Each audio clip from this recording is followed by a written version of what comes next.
Кежуруп курулуш компаниясы Түштүк магистраль менен Жукеев Пуловкина көчөлөрүнүн кескичине жайгашкан Чыңгыз Айтматов ордусу турак жай комплексинен чарчы метрин $400 баштап батир сатып баштады. Кежуруп келечек бүгүн курулууда.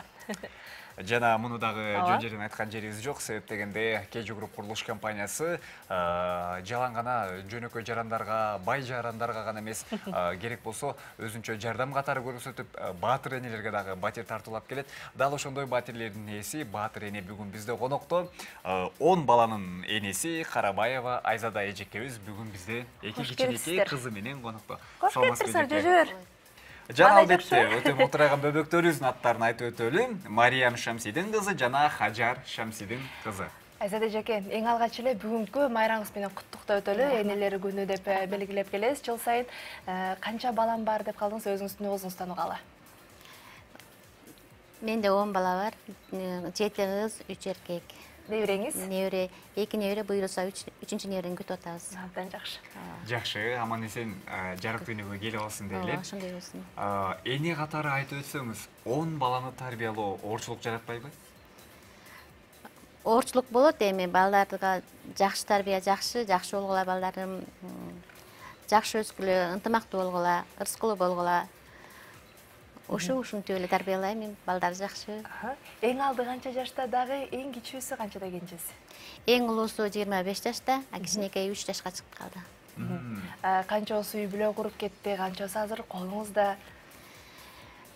Бир келин алганмын, 2 небере бар, анан бир кыз чыгарганмын. Ошол. Экөөсү үй бүлөлүү, калганы мектеп окуучулары. Кыз аттыңыз, бирөөнү үйлөнтүңүз. Жакшы булдагы. Эсеп бир дегенде, э? Албетте тамаша. Айтсаңыз, үй бүлөнү тарбиялоодо, мисалы үчүн жаш балдарды тарбиялоодо кандай өзгөчө методдорду колдоносуз? Мисалы үчүн ыймандуу болуусу үчүн, жакшы окуусу үчүн кандай усулдарыңыз бар? Балдарга ушу көбүрөөк көңүл бурам, балдар окугула. Окугула, мектепке кийиндирем, мектепке жөнөтөм, ушундай. Ошондой эле балдарыңызды кантип эркелетесиз? Же кээде урушуп, какыс кылып койгон учурлар болобу?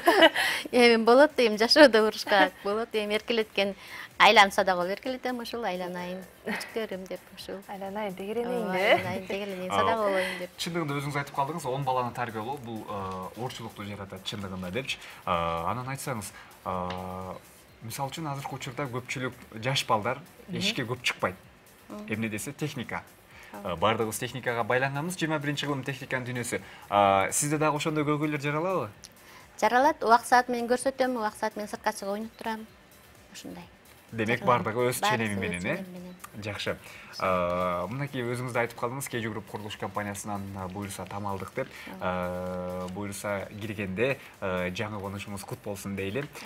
Жана айтып өтсөңүз, өзгөчө усулдарды деле колдонбойм дедиңиз, болгону жакшы окуусу үчүн, ыймандуу жүрүүсү үчүн жаш энелерге кандай кеңеш берет элеңиз? 10 баланын энеси катары. Мисалы үчүн азыркылар, мен ойлойм, чындыгында туура болуш керек, көп балалуу болуудан коркушат. Ооба, бир-эки эле баланы жетет, ошону тарбиялап алсам эле болду деп ойлонушат да.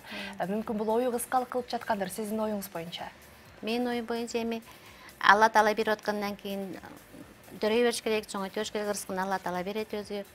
Ар бир бала ырыскысы менен. Ооба, ошол ырыскысы менен жөрөлөт экен. Ошо. Бул кичинекей жөжөлөр да жөн келбей болуш керек.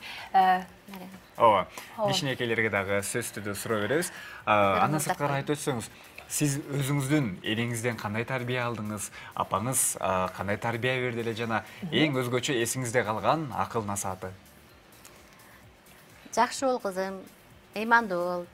Ошол ушинтип айтчу эле. Жакшы бол, ыймандуу бол. Деп эле ушинтип айтчу. Энесин көрүп кызын ал деп негизи кыргыз элинде бекеринен кеп таркабаса керек. Негизи энеси кандай болсо, кызы дагы ошондой болот. Энесин көрүп түзөлөт дегендей, ошон үчүн аял заты кыз балага мыкты тарбия берүүсү үчүн колдон келген аракетин жумшайт деп ойлойм. Анан бул жерде Мариям менен Хажар да жөн келбесе керек. Апаңарды жакшы көрөсүңөрбү, я? Жакшы көрөсүңөрбү? Сен Хажар жакшы көрөсүңбү? Апаңарды бетон өппөйсүңөр анан. Бүгүнкү майрам менен куттуктабайсыңар. Куттуктайсың, кел айтып койчу. Апаңды бүгүнкү майрам менен куттуктап койчу. Апа майрамыңыз менен деп кой. Апа майрамыңыз менен. Рахмат кызым, чоң рахмат. Сен Хажар куттуктайсыңбы? Уялып атат. Кажар уялып атат. Түшүнүү менен мамиле жасайлы. Мисал үчүн азыркы учурда ата-энелер жаш балдарынын кичинекей кезинен эле кесип тандоосуна көбүрөөк мындайча айтканда кийлигишет десем да болот. Себеби бардык ата-эне жаман кесиптин ээси болушун каалабайт. Сиз келечекте бул эки кичинекей бөбөктүн ким болуусун каалайсыз? Хажар менен Мариямды. Келечекте элге кызмат кылган ыймандуу кыздардан болушун тилейм ушул. Буйруса бирөөсү доктор, бирөөсү эжей болом дейт ушундай. Эң башкысы ушул. Ал эми улуулары кандай кесипти аркалап же болбосо окуп жатат ушул учурда? Улуулары атасы Куран жаттап окуган. Куран окуп сабак берет. Ушул кичинекейде эле Куран окуган, баарысы эле ыймандуу окуган, Куран окуган да. Шарият жолунда баарыбыз. Жакшы экен. Жакшы. Анан айтып өтсөңүз эже. Бүгүнкү биздин эфир жалаң гана энелерге арналып жатат. Энелер күнү. Анықтан біз дагы сизди чын жүрөктөн бүгүн энелер күнү менен куттуктайбыз. Жана сиз дагы жалпы журтка, апаларга болгон каалоо тилектериңиз болсо айтып өтсөңүз. Жалпы аялзат энелерине каалоо тилегим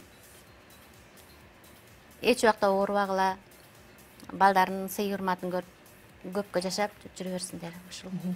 Рахмат эжеке. Жана биз дагы сизди чын жүрөктөн куттуктайбыз. Жалпы НТС телеканалынын атынан сизге гүл десте эжеке. Майрамыңыз менен чын жүрөктөн куттуктайбыз. Майрамыңыз менен эжеке. Сиз дагы балдарыңызды бир гана жакшылыктарына күбө болуп, көз жашыңыз бактылуулуктан гана, кубанычтан гана чыксын. Айткан келсин. Рахмат. Бүгүн бизде конокто Баатыр эне Карабаева Айзат эже кичинекей мотураган эки кызы менен келди. Мариям Шамсидин кызы жана Хажар Шамсидин кызы менен. Ал эми биздин эфир улана берет.